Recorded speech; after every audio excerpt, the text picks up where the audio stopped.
Assalamualaikum warahmatullahi wabarakatuh. Waalaikumsalam warahmatullahi wabarakatuh. Alhamdulillahi rabbil alamin.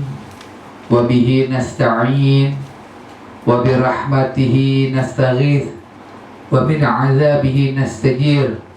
Allahumma salli wa sallim ala sayyidina Muhammadin Allahumma shalli wa sallim alaihi. Gomaril wujudi fi hadzal yawm wa fi kulli yawm wa fil yawmil maw'ud sirran wa jahran fi dunya wal ukhra wa ala alihi wa sahbihi wa sallim. Bismillahirrahmanirrahim. Nawaitu ta'alluma wa ta'lim wa tadhakkura wa tazkir wa naf'a wal intifa' wal ifada wal istifada wal hasa ala tamassuk bi kitabillah wa sunnati rasulih wa du'a ilal huda wa dalalah alal khair ibtigha'an liwajhillah wa mardatihi wa qurbihi wa sawabihi subhanahu wa ta'ala. Hadirin yang dirahmati Allah Subhanahu wa taala, marilah sama-sama kita panjatkan puji dan syukur kehadirat Allah Subhanahu wa taala yang telah banyak sekali memberikan kita nikmat, dan mudah-mudahan kita termasuk daripada hamba-hamba Allah yang mensyukuri daripada nikmat-nikmatnya. Amin Allahumma amin. Salawat serta salam kita sampaikan ke haribaan junjungan Nabi besar kita, imam kita, panutan kita, cahaya di dalam hati kita, Sayyidina Muhammad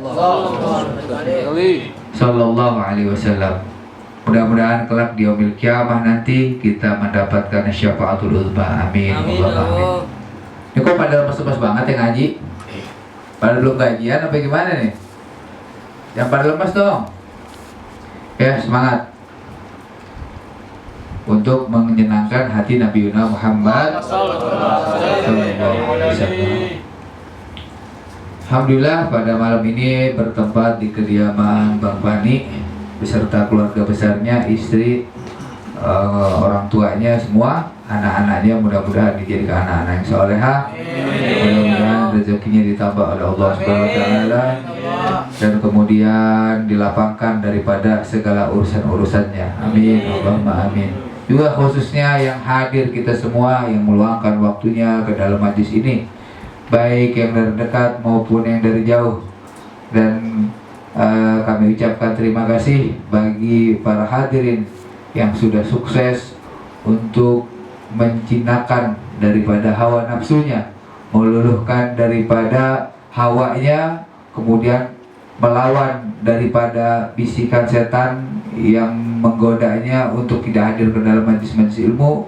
Mudah-mudahan terus kita semua yang hadir di sini diberi keistiqomahan oleh Allah Subhanahu wa taala. Amin Allahumma amin. Kita masuk ke hadis yang ke-5. Nanti mumpung masih sedikit, pulangnya dicatat dari awal, dari 1, 2, 3, 4, 5. Mumpung belum capek. Ya, ini kan kitab nggak dibawa pulang kan, dikumpulin lagi, catat. Jadi bisa nyatet, bisa nyoret-nyoret juga enak. Ya, matannya hadisnya ditulis, kemudian artinya.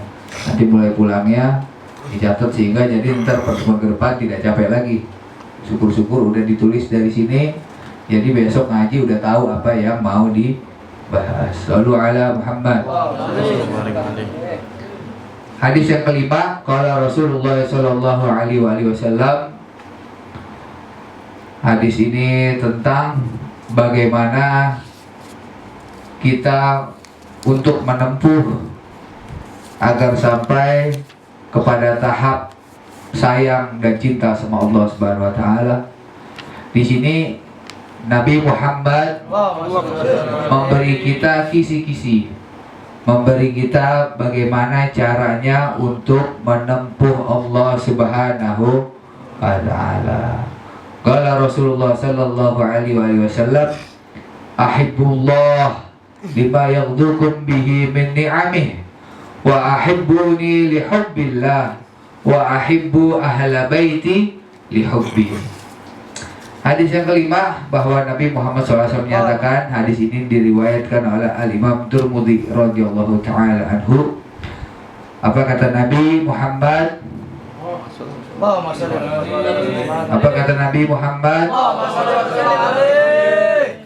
Cintailah Allah untuk apa-apa yang Allah telah berikan kalian rezeki. Cintailah Allah, kata Nabi. Cintai Allah untuk apa-apa yang Allah telah berikan kalian rezeki daripada nikmat-nikmatnya. Kemudian, dan cintailah aku untuk mencintai Allah. Cintailah aku, kata Rasul, untuk mencintai Allah. Dan cintailah keluargaku untuk mencintaiku. Allahumma sholli wa sallim ala sayyidina Muhammad wa ala ali sayyidina Muhammad. Ini hadis Rasulullah SAW menyampaikan bahwasanya kita harus cinta kepada Allah terhadap nikmat-nikmat yang diberikan kepada kita. Seperti Allah kasih kita hidayah, Allah kasih kita taufik. Hidayah ini nikmat bukan? Nikmat. Taufik ini nikmat bukan? Nikmat. Semua yang diberikan oleh Allah Subhanahu wa taala ini patut kita mensyukurinya. Allah kasih kita makan, nikmat enggak? Nikmat. Belum pada makan nih. Pantesan belum makan lemes amat. Allah kasih makan, nikmat enggak? Nikmat. Allah kasih minum, nikmat enggak? Allah kasih jodoh, Nikmat. Allah kasih keturunan, Nikmat. Allah kasih harta yang melimpah. Nikmat banget. Waduh. Mudah-mudahan harta kita dilapangkan oleh Allah Subhanahu wa taala.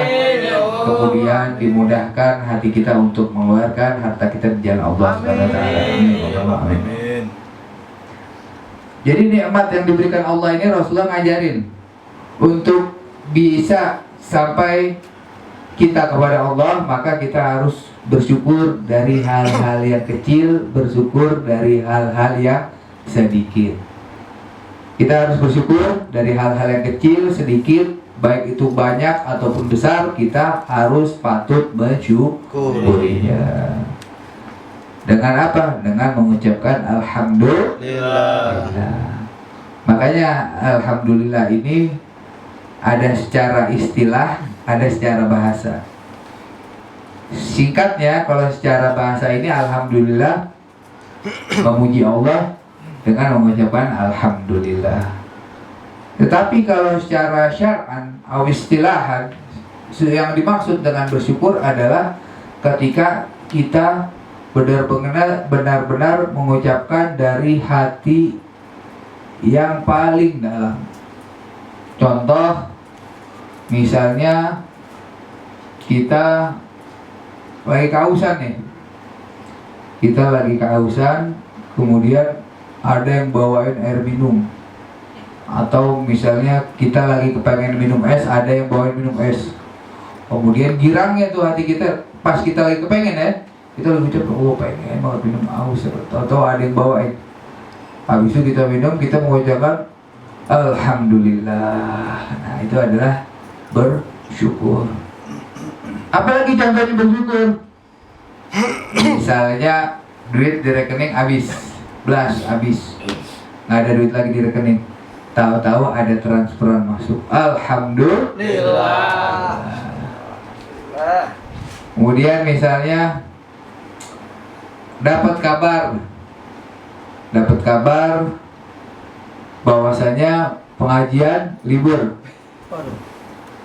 Oh nggak alhamdulillah deh. Hah? Dilema itu. Sedih apa girang? Girang kali. Dilema. Apa ya? Dilema. Allahumma shalli wa sallim ala sayyidina Muhammad. Wa ala kulli hal, bersyukur ini kita dari hati, alhamdulillah, itu harus ada di dalam hati kita. Makanya kita kalau biasa bersyukur dari hal-hal yang kecil, insya Allah dari hal-hal yang besar kita bisa mensyukurinya. Diajak kita sama Nabi Muhammad bagaimana caranya untuk sampai kepada Allah, yaitu dengan cara banyak bersyukur kepada Allah. Allah udah kasih segala sesuatu sama kita. Semuanya ini yang kita miliki hakikatnya dari Allah Subhanahu wa Ta'ala. Tapi nanti ada perantaranya, ada wasilah-wasilah, tapi intinya semua dari Allah Subhanahu wa Ta'ala. Nah, makanya pandai-pandailah kita menjadi orang yang bersyukur kepada Allah Subhanahu wa Ta'ala. Jangan pernah sedih hati, kecil hati. Allah ada selalu bersama kita. Misalnya kayak orang-orang jauh ninggalin kita, orang-orang kayak nggak ada yang sayang sama kita, nggak ada yang cinta sama kita, jangan sedih. Makanya kita hadir majlis, jangan sedih. Allah selalu bersama kita. Jangan pernah sedih kalau kita dijauhin orang, tapi sedihlah kita kalau kita dijauhin oleh Allah Subhanahu wa Ta'ala. Mudah-mudahan kita termasuk daripada orang-orang yang selalu diberi hidayah dan taufik oleh Allah Subhanahu wa Ta'ala. Amin. Kemudian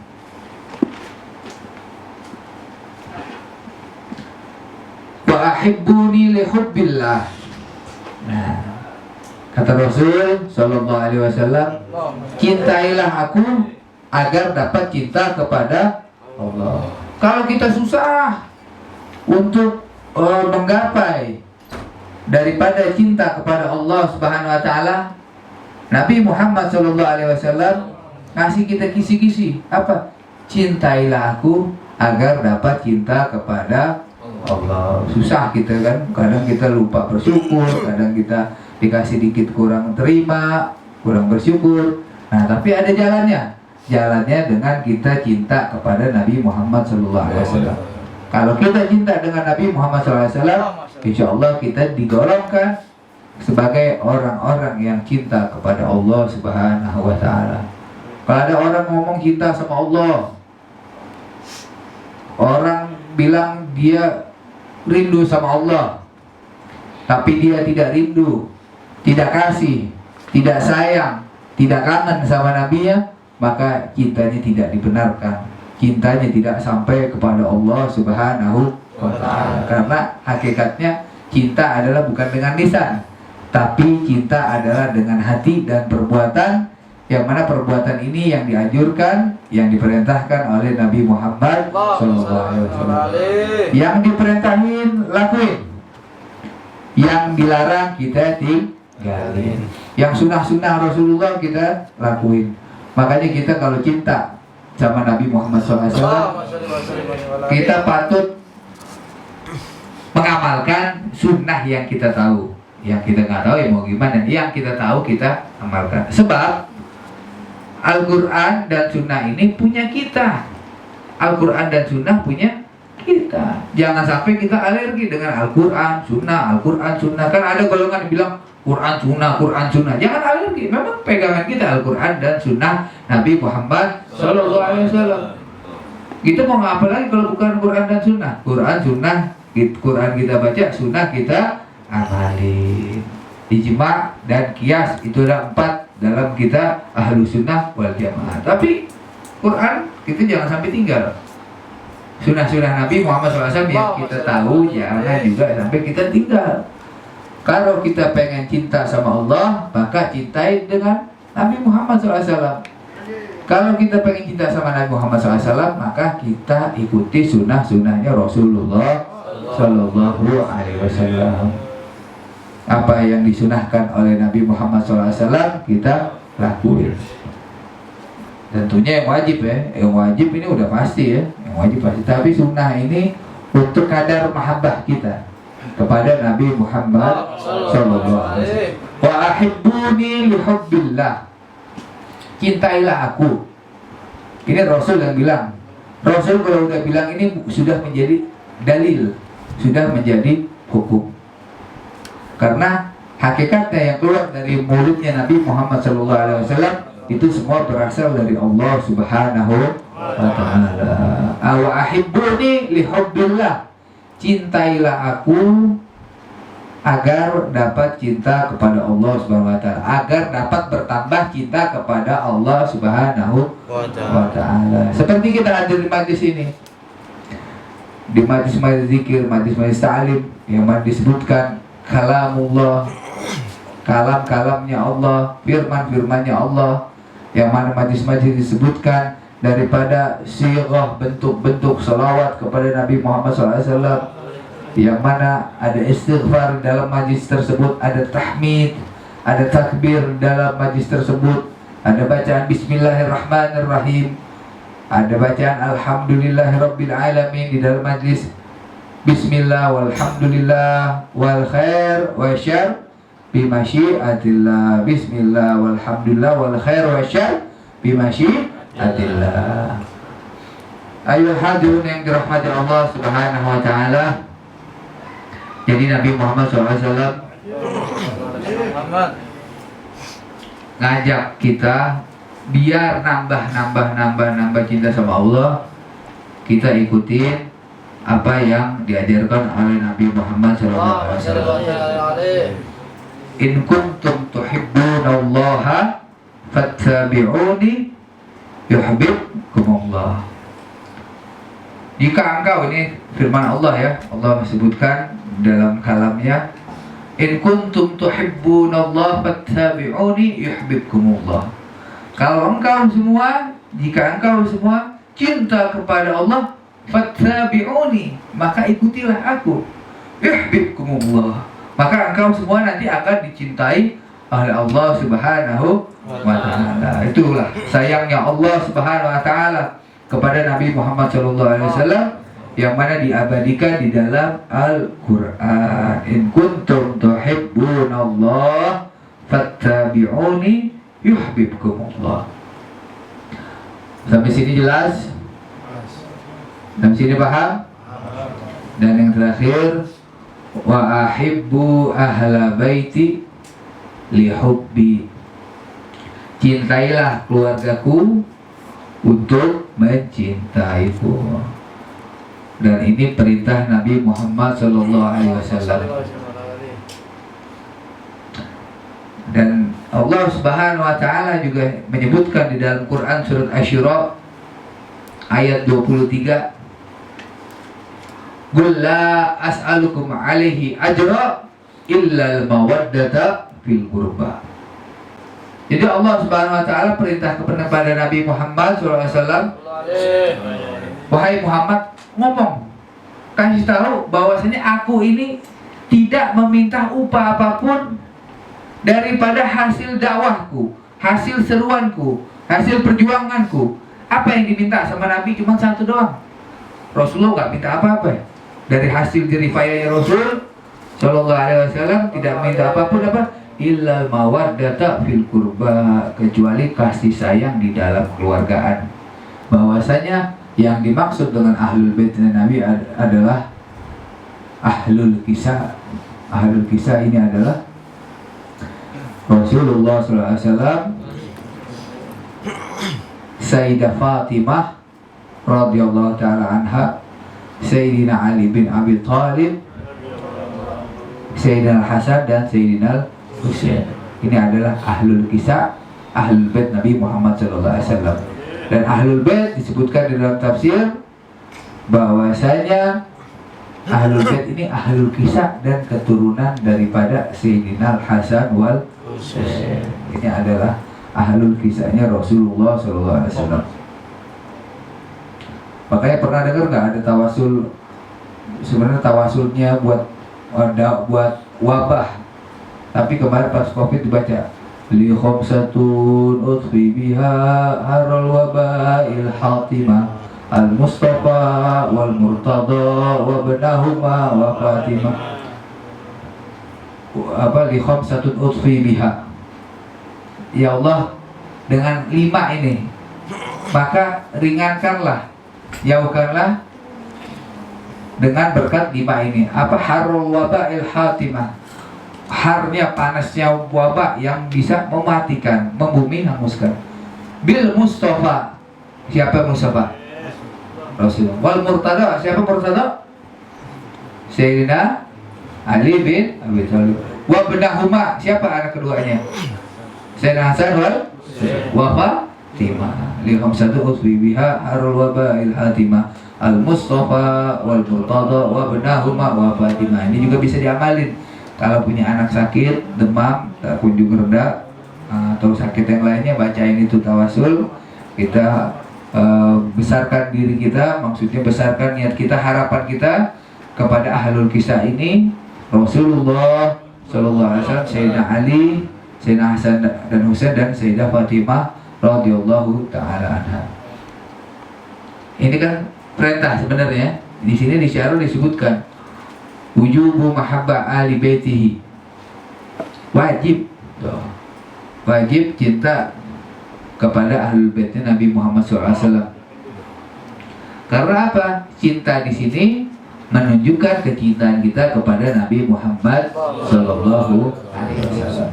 Kalau kita cinta sama guru, berarti kan kita harus cinta sama anaknya juga, sama orang tuanya, sama keluarganya. Kalau kita begini aja deh, kita punya anak nih, ada yang jahatin anak kita, kira-kira kita kesel nggak? Kesel. Kita dongkol nggak? Dongkol. Kita marah nggak? Marah. Tapi karena kita belajar, kita nggak mungkin gebukin tuh orang. Tapi hati kesel, hati nggak terima. Begitu juga kalau kita cinta sama Rasulullah, maka menyakiti hati keluarganya sama saja menyakiti hati Rasulullah Sallallahu Alaihi Wasallam.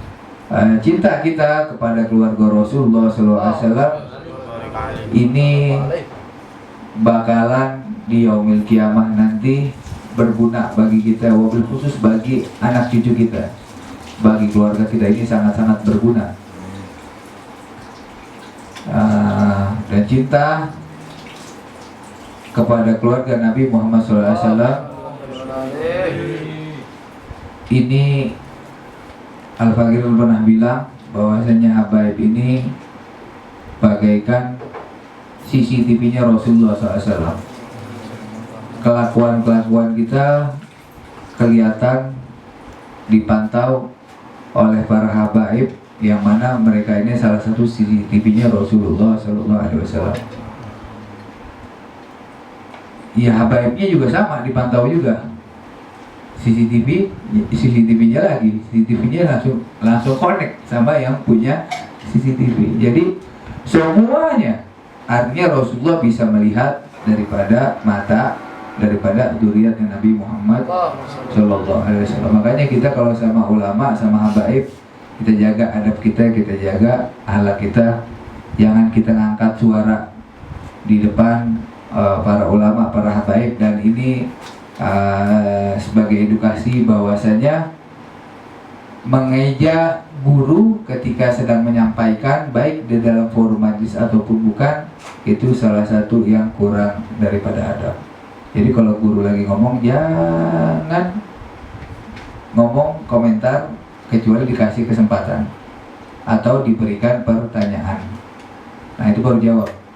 Kalau apalagi kalau lagi menyampaikan ilmu, meskipun lagi di forum santai, ada guru, ada ustadz lagi ngomong, kita udah tahu nih, udah biarin aja sampai selesai ngomong. Itu dari segi adab. Kadang-kadang kita suka nyamper aja, mentang-mentang kita udah tahu. Nah, ini ternyata adab, kita harus jaga. Ya, siapapun, apalagi teman kita, daripada ntar dia baper kalau dia sampein lagi ngomong sesuatu, udah biarin aja, tungguin aja dulu. Karena ini menyangkut daripada adab yang diajarkan oleh Nabi Muhammad Sallallahu Alaihi Wasallam. Muhammad wa ala sayyidina Muhammad. Narju syafa'atan ya Rasulullah, narju syafa'atan ya Rasulullah, narju syafa'atan ya Rasulullah fi din wa dunia wal akhirah, wa ala alihi wa sahbihi wa barik wa sallam. Wa ila hadratin Nabi Mustafa Rasulullah SAW. Al-Fatihah.